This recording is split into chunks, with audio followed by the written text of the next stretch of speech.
नमस्कार दोस्तों। Welcome back to my channel job Sutra 24/7। I hope कि आप सभी अच्छे होंगे और आपके अपकमिंग एग्जाम की तैयारी भी अच्छी चली होगी। आप सभी ने अपना रिजल्ट तो देख ही लिया होगा। आई होप कि आप सभी का अच्छा ही रिजल्ट आया होगा। और जिनका भी रिजल्ट में अभी नाम नहीं आया वो टेंशन लेने की ज़रूरत नहीं है। अभी बहुत ही जल्दी एमपी पुलिस की दोबारा वैकेंसी आने वाली है, तो आप उसके लिए अभी से तैयारी में लग जाइए और अपने फिजिकल पर भी थोड़ा थोड़ा अभी से ध्यान दीजिए, जिससे आपके फिजिकल में और रिटर्न में कोई भी दिक्कत ना का सामना आपको ना करना पड़े।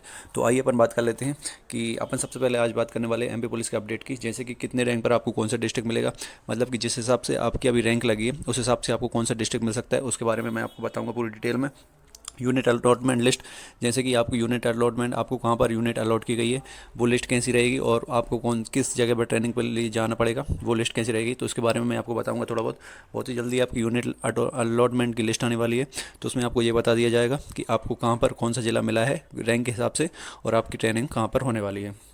फिर अनुप्रमाणन फॉर्म और शपथ पत्र, बहुत से लोगों को ये पता नहीं चल रहा है कि अनुप्रमाणन फॉर्म, जिसको अटेस्टेड फॉर्म बोला जाता है, वो कैसा होता है। तो इसकी टेंशन लेने की जरूरत नहीं है। जैसे ही आपकी यूनिट अलॉटमेंट लिस्ट आएगी वैसे ही आपका उस जिले का ग्रुप बन जाएगा और उसी ग्रुप में आपको अनुप्रमाणन फॉर्म भेज दिया जाएगा, जिसमें आपको पूरी डिटेल बनी रहेगी कि आप कहाँ से हैं, आपने ग्रेजुएशन या फिर स्टडी में क्या कर रखा है, आपकी फैमिली में कौन कौन है, पूरी डिटेल आप कहाँ पर रहते हैं, पूरी डिटेल उसमें फिल करनी रहती है अनुप्रमाणन फॉर्म में। तो उसकी टेंशन लेने की जरूरत नहीं है। जैसे ही वो अनुप्रमाणन फॉर्म आता है मैं आपको पूरी डिटेल से भरने की प्रोसेस बताऊंगा कि उसको स्टेप बाय स्टेप कैसे भरें, उसमें कोई भी गलती करने की चांस ना रहेगा। फिर अपन बात करते हैं मेडिकल प्रोसेस की, कि बहुत ही जल्दी आपकी जैसे ही यूनिट अलॉटमेंट लिस्ट आती है वैसे ही आपका मेडिकल स्टार्ट हो जाएगा। और मेडिकल आपके जो भी ज़िला आपको मिलेगा उसी ज़िले के गवर्नमेंट हॉस्पिटल में आपका मेडिकल होगा। तो मैं आपको मेडिकल में बताऊंगा कि मेडिकल में किन चीज़ों को ध्यान रखना है कि जिससे आपको मेडिकल में कोई भी दिक्कत का सामना ना करना पड़े, क्योंकि बहुत से स्टूडेंट अपने ही हाथों से गलती कर देते हैं और आप उनको मेडिकल में बाहर होना पड़ जाता है। तो उस चीज़ का विशेष ध्यान रखेंगे। तो मैं उस चीज़ के बारे में बताऊंगा आपको कौन सी गलती नहीं करनी है। तो अपन 13% होल्ड की बात करते हैं। जैसे कि 13% होल्ड की लिस्ट है, वो तो वैसे ही अभी भी जो 2023 की वैकेंसी थी उसकी भी होल्ड पे ही है, क्योंकि जब तक कोर्ट का फैसला नहीं आता है तब तक 13% लिस्ट होल्ड पे ही रहेगी। उनका ना मेडिकल होगा ना कुछ होगा। तो इस जो 13% होल्ड में नाम आया है जिनका, तो वो अभी से दूसरे एग्जाम की तैयारी में लग जाएं, क्योंकि इसमें बहुत ही लंबी प्रोसेस हो जाती है 13% होल्ड वालों की। तो वेटिंग लिस्ट की बात करेंगे, वेटिंग लिस्ट कब तक आएगी, क्योंकि बहुत से स्टूडेंट की वेटिंग में नाम चला गया है। और मैं ये भी बताऊंगा कि वेटिंग लिस्ट कितने तक क्लियर होने के चांस रहेंगे। तो अपन ऑल डिटेल बात करने वाले इस वीडियो में। तो अगर आप चैनल पर नए आए हैं तो चैनल सब्सक्राइब करके वीडियो को लाइक कर दें और अपने दोस्तों के साथ शेयर करना ना भूलें। अगर आपको किसी भी तरह का कोई भी डाउट होता है एमपी पुलिस को लेकर, जैसे मेडिकल या डॉक्यूमेंट को लेकर, तो उसको डाउट को आप कमेंट बॉक्स में आके कमेंट जरूर करें। जो भी आपका डाउट रहेगा मैं उसको सॉल्यूशन देने की कोशिश जरूर करूँगा। यहाँ देखिए दोस्तों, ये है यूनिट अलॉटमेंट लिस्ट। जैसे ही आपकी यूनिट अलॉटमेंट होती है वैसे ही आपको इस तरीके की लिस्ट आपको दे दी जाएगी और ऑनलाइन इसको इसको दिया जाता है। तो सबसे पहले ये 2023 की लिस्ट है, तो इसी हिसाब से मैं बता रहा हूँ। यहाँ पर आपका एप्लीकेशन नंबर रहेगा, जो भी आपका एप्लीकेशन नंबर है वो यहाँ पर रहेगा। फिर आपके कैंडिडेट का नाम रहेगा और फादर नेम रहेगा। ये तीन चीज़ आपको देख सकते हैं। वहाँ पर आपको ये भी दिया रहेगा कि आपको कौन सा डिस्ट्रिक्ट मिला है, मतलब कि आपकी कहाँ पर पोस्टिंग हुई थी। जैसे कि इस कैंडिडेट की 25 BBN भोपाल में पोस्टिंग हुई थी, तो आपको इस तरीके से मिल सकता है कि आपको बटालियन मिली है या फिर कोई सा जिला मिला है, तो उसका यहाँ पर क्लियर नाम रहेगा। और इसकी ट्रेनिंग सेंटर भी RAPTC इंदौर दिया गया था, तो इस तरीके से आपका भी ट्रेनिंग सेंटर दिया रहेगा कि आपको कहाँ पर ट्रेनिंग पर जाना है। तो ये पूरी यूनिट अलॉटमेंट लिस्ट बहुत ही जल्दी आने वाली है। ये बहुत ही जल्दी ESB द्वारा जारी कर दी जाएगी, जिसमें आप अपना देख सकते हैं कि आपको कौन सा जिला मिला है और आपको कहाँ पर ट्रेनिंग पर जाना रहेगा। यहाँ देखिए दोस्तों, जैसे ही आपको यूनिट अलॉटमेंट लिस्ट मिल जाएगी वैसे ही आपका मेडिकल स्टार्ट हो जाएगा। मेडिकल आपके ज़िले में ही होगा, जिस ज़िले में आपको पोस्टिंग होनी है उसी ज़िले में आपको मेडिकल होगा, आपके गवर्नमेंट हॉस्पिटल में मेडिकल में। वो खुद वहाँ से आपके ले जाएंगे। तो आप देखते हैं डॉक्यूमेंट के बारे में कि मतलब आपको कौन कौन से डॉक्यूमेंट लेके जाना है, कितने सेट लेके जाना है, क्या क्या डॉक्यूमेंट रहेंगे, क्योंकि डॉक्यूमेंट में दिक्कत हो जाती है कभी कभी, तो आपको बहुत सारी प्रॉब्लम का सामना करना पड़ सकता है। तो इस वीडियो को आप डिटेल में जरूर देखें, जिससे आपको कोई भी दिक्कत का सामना ना करना पड़े। सबसे पहले आता है मूल दस्तावेजों के 3 सेट, मतलब कि जो भी आपके ओरिजिनल डॉक्यूमेंट है, ओरिजिनल डॉक्यूमेंट के साथ साथ आपको उन सब के 3 सेट ले जाने हैं विद फोटो के साथ। फोटो भी आपको साथ में ले जाना है। तो मतलब जो आपके अनिवार्य रूप से मूल डॉक्यूमेंट हैं उनको सभी को ले जाना है, मूल डॉक्यूमेंट को, और उनके साथ आपको 3 सेट भी लेके जाना है फोटो कॉपी के। फिर आती है शैक्षणिक योग्यता, मतलब कि आपने शैक्षणिक योग्यता में क्या कर रखा है। जैसे कि आपने 10वीं 12वीं और स्नातक। जैसे आपकी 10th कर रखी है, 10th तो आपकी वैसे भी जन्म तिथि के लिए आधारित रहती है, तो 10th आपको ले जाना है। अगर आपने 12th कर रखी है तो उसको भी ले जाना है, और आपने ग्रेजुएशन कर रखी है तो किसी भी चीज़ में ग्रेजुएशन कर रखी है तो उसको ले जाना है, क्योंकि आपको ग्रेजुएशन के आधार पे ही बाद में आपका प्रमोशन किया जाता है। इसलिए आपको हायर एजुकेशन लगानी ज़रूरी है। जो भी आपने हायर एजुकेशन कर रखी है, 10th है तो 10th, 12th है 12th, और अगर आपने ग्रेजुएशन कर रखी है या कुछ और भी कर रखा है तो उसको ज़रूर लगाएं। फिर आता है आरक्षण, मतलब कि आपको किस कैटेगरी में आते हैं उस हिसाब से आपको आरक्षण मिलता है, तो उस हिसाब से उसको डॉक्यूमेंट को लगाना अनिवार्य है। जैसे कि जाति प्रमाण पत्र में SC ST और OBC का जो कास्ट सर्टिफिकेट रहता है जिससे उनको नंबर में छूट मिलती है, तो ST के हैं तो ST SC OBC तीनों का आप किसी भी कैटेगरी में आते हैं तो उसका आप जाति प्रमाण पत्र जरूर लगाएं। इसके बाद आता है EWS, जैसे कि EWS हर साल अनवैलिड हो जाता है EWS, तो उसका जो पुराना वाला जो आपने फॉर्म डाला था उसको भी साथ में लेके जाएं और एक नया जरूर बनवाएं। जैसे कि वित्त जो फाइनेंस ईयर होता है, वित्त ईयर, वो अगर ख़त्म हो जाता है तो आप नया EWS जरूर बनवाएं, उसको भी लेके जाएं, और पुराना EWS जो आपका होता है उसको भी साथ लेके जरूर जाएं। पहचान और निवासी, मतलब कि आपका पहचान पत्र के रूप में क्या लेके जाना है और निवासी के रूप में क्या लेके जाना है। जैसे कि रोजगार पंजीयन जीवित होना चाहिए। ये रोजगार पंजीयन तो पिछली बार अनिवार्य था, पर इस बार इसमें कोई रोल नहीं है, क्योंकि हाईकोर्ट ने क्लियरली कह दिया है कि रोजगार पंजीयन का कोई भी इस बार रोल नहीं रहने वाला है, तो रोजगार पंजीयन की आप बिल्कुल टेंशन ना लें। फिर आता है मूल निवासी प्रमाण पत्र, जैसे कि आप स्थानीय निवासी रहते हैं और जो खुद का ही मूल निवासी होना चाहिए। जैसे कि आपका जो तहसील से बनेगा, आप जिस भी स्थान पर रहते हैं मूल निवासी उसी तहसील का बनेगा, तो आप मूल निवासी अपने ही नाम का जरूर लेके जाएं। फिर आता है आधार कार्ड और वोटर कार्ड, मतलब कि पहचान पत्र में आपको आधार कार्ड लेके जाना अनिवार्य है, और उसमें एक आप वोटर कार्ड भी ले जा सकते हैं साथ में। फिर आता है अन्य महत्वपूर्ण जानकारी में और डिटेल में बता दूं, जैसे कि आपका चरित्र प्रमाण पत्र, जो भी आपका करेक्टर सर्टिफिकेट रहेगा वो तो या तो आपके थाने से बन जाएगा या आपको सरपंच द्वारा बनवाना रहेगा, तो इस बात की भी टेंशन ना लें, करेक्टर सर्टिफिकेट आपका डॉक्यूमेंट के टाइम पे ही बन जाता है। फिर आता है अनुप्रमाण फॉर्म। अनुप्रमाण फॉर्म के बारे में बहुत से लोगों को नहीं पता चल रहा है कि यह होता क्या है, तो जैसे ही आपका यूनिट अलॉटमेंट लिस्ट आएगी उसी के साथ ही आपको अनुप्रमाण फॉर्म, एक फॉर्म रहता है वो दे दिया जाएगा। उसमें पूरी डिटेल आपको फिल करनी रहती है कि जैसे कि आप कहाँ पर निवास करते हैं, आपके घर में कौन कौन है, आपके कौन सी हायर एजुकेशन कर रखी, आपके पास कोई केस है या नहीं, पूरी उसमें डिटेल भरनी रहती है। उसी के आधार पर आपके डॉक्यूमेंट वेरिफिकेशन होता है। फिर आता है शपथ पत्र। शपथ पत्र आप किसी भी जैसे कि आपके नाम में या किसी भी चीज़ में कोई दिक्कत होती है तो उससे आपको वो शपथ पत्र बनता है, आपका शपथ पत्र बनेगा, वो आप कहीं से भी बनवा सकते हैं। फिर आता है NOC, सरकारी कर्मचारी, मतलब कि जो भी गवर्नमेंट ऑफिसर होते हैं जो पहले से किसी भी गवर्नमेंट सर्विस में हैं उनका एक NOC बनता है, मतलब कि वो उस गवर्नमेंट उसके बारे में उनको डिटेल में देनी पड़ती है NOC के द्वारा।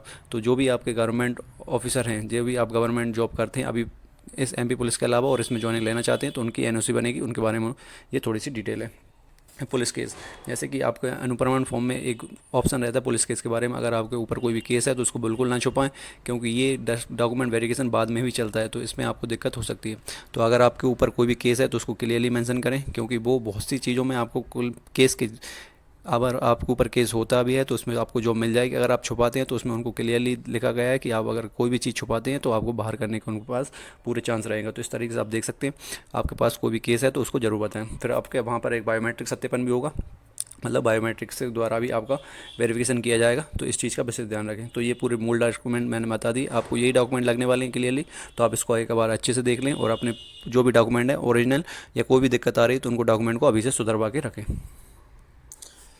फिर अपन बात करते हैं दोस्तों मेडिकल प्रोसेस की, क्योंकि जैसे ही आपका डॉक्यूमेंट वेरिफिकेशन हो जाएगा फिर वहीं से ही आपको मेडिकल के लिए आपके जिला अस्पताल में ले जाया जाएगा। इसमें बहुत से स्टूडेंट बहुत सारी गलती कर देते हैं जिससे उनको बहुत सारी दिक्कतों का सामना करना पड़ सकता है और कुछ बाहर भी हो जाते हैं। तो आप मैं उसको बताऊंगा कि इसमें कौन कौन सी चीज़ों का आपका ध्यान रखना है और इस चीज़ को अच्छे से देखें आप, क्योंकि मेडिकल बहुत ही डीपली होता है MP पुलिस का। सबसे पहले आता है आपका शरीर मापदंड, मतलब आपका जो शारीरिक मापदंड है वो मापा जाता है, आपकी हाइट कितनी है, आपका चेस्ट कितना है, वो क्लियरली मापा जाता है। जैसे कि हाइट के बारे में बता दूं, हाइट जो मेल की है जनरल और OBC की 168 मांगी जाएगी, क्योंकि ST SC में थोड़ी सी छूट रहती है, 165 166 उनका रहता है, तो उसको आप देख लें। जैसे कि मेल का जनरल में मेल और OBC के बता रहा हूँ मैं आपको, जैसे कि 168 आपकी हाइट होनी चाहिए मेल की, और फीमेल की होती है 155 फीमेल की हाइट होनी चाहिए। फिर आता है चेस्ट आपका 181 सेंटीमीटर होना चाहिए बिना फ्लो, और उसमें 5 सेंटीमीटर आपका फूलना चाहिए, मतलब 85 86 के आसपास आपका चेस्ट होना चाहिए। मैं आपको चेस्ट के बारे में बता दूं, आप चेस्ट को अभी से पुशअप लगाना स्टार्ट कर दें, क्योंकि चेस्ट एकदम से नहीं भूलता है। जिसका भी चेस्ट कम है वो अभी से पुशअप लगाएं, और क्योंकि चेस्ट में बहुत से स्टूडेंट को बाहर हो जाते हैं, तो मैं आपको क्लियरली बता रहा हूँ ये चीज़, अभी से पुशअप लगाना स्टार्ट कर दें। फिर आता है आपका आइस टेस्ट बहुत ही डीपली होता है, आँखों का टेस्ट, इस बात का आप विशेष ध्यान रखें। अभी आँखों का आप अभी से सुरक्षा करते रहें। जैसे कि विजन आपका 6/6 और 6/9 होना चाहिए बिना चश्मे का। आप देख सकते हैं कि कहीं कहीं पर 6/12 भी माना जाता है, परंतु आप 6/9 आपको विजन होगा तो आपको क्लियरली पास हो जाएगा। और ये विजन आपका बिना चश्मे का होना चाहिए। मतलब आपको अगर 6/6 है तो आप बहुत ही अच्छी आँखें हो, 6/9 है तो वो भी चल जाएंगी। वैसे वहाँ तक 6/12 भी चलती हैं, क्योंकि उसमें नोटिफिकेशन में क्लियरली लिखा है। फिर आपका आता है कलर ब्लाइंडनेस। मतलब आपका रंगों की पहचान करना सिखाया जाएगा कि आप रंगों की पहचान कर पा रहे हैं या नहीं। कलर ब्लाइंडनेस चेक की जाएगी। आपको एक बुक रहेगी, ECR बुक रहती है मोस्टली जगहों पर, तो उसी में से आपका कलर ब्लाइंडनेस चेक किया जाता है। आपको जो नंबर लिखे हैं वो दिख रहे हैं नहीं क्लियरली। फिर आता है आपका शरीर अंगों की बनावट। मतलब कि जैसे कि आपको नौकनी है, फ्लैट फुट है, ये चीज़ चेक की जाएगी। नौकनी यहाँ पर देखिए आपको सीधे पैरों को खड़ा होकर आपको चेक किए जाएंगे, आपके दोनों घुटने मिल रहे हैं नहीं। आपके दोनों घुटने मिलते हैं तो आपको नौकनी है, आपको बाहर कर दिया जाएगा। अगर आपके दोनों घुटने नहीं मिलते हैं तो आप क्लियरली पास हो जाएंगे। फिर आता है फ्लैट फुट। फ्लैट फुट में जैसे कि आपका एड़ी फ्लैट है या नहीं, ये चेक किए जाते हैं। आपका जो नीचे का पैर का नीचे का हिस्सा है जो तरुआ रहता है वो अगर फ्लैट है तो आपको दिक्कत हो सकती है। अगर थोड़ा सा उसमें गैप है तो उसमें कोई क्लियरली पास हो जाओगे। फिर देखा जाता है आंखों का टेढ़ापन, जैसे कि इसको भेंगापन बोलते हैं कि आपकी आंखें सीधी हैं टेढ़ी। ये कलर ब्लाइंडनेस के टाइम ही आपका चेक कर लिया जाएगा। फिर आती है आपकी जैसे कि सुनने की क्षमता। मतलब कि आपको थोड़ी सी सुनने की चीज़ भी देखी जाती है, आपको क्लियरली सुनाई दे रहा है या नहीं। तो हकलाना, मतलब आप क्लियरली बोल पा रहे हैं या नहीं, ये भी चेक किया जाएगा। फिर आ रहा है आपका ब्लड और यूरिन। ब्लड टेस्ट और यूरिन टेस्ट क्लियरली होते हैं। कोई जगह पर ब्लड टेस्ट नहीं किया जाता, परंतु मोस्टली जगह पर ये चेक किया जाता है कि आपको कोई गंभीर बीमारी है या नहीं। फिर आता है आपका एक्सरे किया जाएगा फेफड़ों का, जैसे कि आपकी कोई भी दिक्कत है या नहीं उस चीज़ को चेक करेंगे फेफड़ों का एक्सरे लेकर। तो आप इन चीज़ों को विशेष ध्यान रखें। आपको कोई भी दिक्कत होती है तो अभी से आप उस चीज़ को अच्छे से करने की कोशिश करें। फिर आता है सामान्य टेस्ट, जैसे कि हड्डियों की बनावट। आपकी जो भी आपकी टूटी हड्डी है उसका एक्सरे लिया जाता है कि आपको कोई दिक्कत हो रही है नहीं उसमें, तो इस चीज़ का वैसे ही ध्यान रखें, ये चीज़ अच्छे से चेक की जाती है। फिर आता है आपकी मानसिक स्वास्थ्य, मतलब कि आपको कोई दिवाली या पागल हैं या नहीं, उस चीज़ का भी आपको थोड़ी बहुत तरीके से चेक किया जाएगा। फिर आती है आपकी वही हड्डियों को टैटू देखे जाएंगे फिर आपके, कि आपका टैटू कि एक विशेष तरीके से रहता है कि आपको जो सल्यूट करते समय आपके जो हैंड रहता है उस वो सामने आपका टैटू नहीं आना चाहिए। आप यहाँ पर देख सकते हैं कि टैटू आपका सामने नहीं आना चाहिए। आप सल्यूट करते हैं टाइम उस टाइम पे तो वो टैटू देखा जाएगा। अगर आपका टैटू दिखता है तो आपको बाहर कर दिया जाएगा। अगर आप टैटू अंदर की साइड है तो आपको उसमें टैटू में कोई दिक्कत आने वाली नहीं है।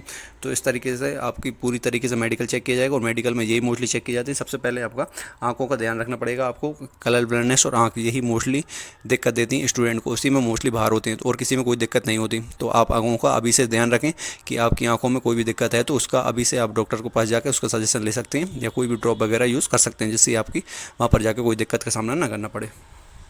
फिर बात करते हैं अपन वेटिंग लिस्ट की। यहाँ दोस्तों वेटिंग लिस्ट के बहुत सारे स्टूडेंट वेट कर रहे हैं कि वेटिंग लिस्ट का कब तक आएगी। और मुझसे बहुत सारे स्टूडेंट ने पूछा भी है, सर वेटिंग लिस्ट के बारे में बता दिए कि वेटिंग लिस्ट कब तक आई और कितनी क्लियर हो सकती है। मैं वेटिंग लिस्ट के बारे में आपको क्लियरली बता दूँ, वेटिंग लिस्ट तभी आएगी जब आपका जो फर्स्ट फेज़ का मेडिकल और आपके डॉक्यूमेंट वेरिफिकेशन पूरी तरीके से क्लियर हो जाएंगे। क्योंकि बहुत सारे स्टूडेंट मेडिकल में बाहर होते हैं, बहुत सारे स्टूडेंट डॉक्यूमेंट में, जैसे कि मेडिकल में बहुत सारे स्टूडेंट बाहर हो जाएंगे, डॉक्यूमेंट में कुछ स्टूडेंट को प्रॉब्लम देखने को मिल सकती है। उनकी जो ज्वाइनिंग है वो होल्ड हो जाएगी, डॉक्यूमेंट में कोई दिक्कत होती है। तो इस तरीके से मेडिकल लिस्ट अपडेट, जो वेटिंग लिस्ट होती है सॉरी, वो अपडेट होती है। जैसे ही मेडिकल में स्टूडेंट बाहर होते हैं उन्हीं के हिसाब से आपकी वेटिंग लिस्ट बनती है कि कितने स्टूडेंट मेडिकल में बाहर हुए हैं, कितने नहीं हुए हैं। तो पिछली बार जो हुई थी वो 70 से 80 तक, जो फर्स्ट वेटिंग लिस्ट गई थी वो 70 से 80 तक गई थी। मतलब इतने स्टूडेंट को बाहर कर दिया गया था। और उसमें सेकंड वेटिंग लिस्ट भी आई थी। तो आप इसको क्लियरली देख सकते हैं कि जो वेटिंग लिस्ट है वो मेडिकल प्रोसेस के बाद ही आनी है। जैसे ही मेडिकल प्रोसेस इन लोगों के कंप्लीट हो जाएगी उसी के बाद ही आपको वेटिंग लिस्ट देखने को मिलेगी। तो इस तरीके से आप देख सकते हैं वेटिंग लिस्ट बहुत ही जल्दी, जैसे मेडिकल प्रोसेस कंप्लीट होती है आपको वेटिंग लिस्ट देखने को मिल जाएगी।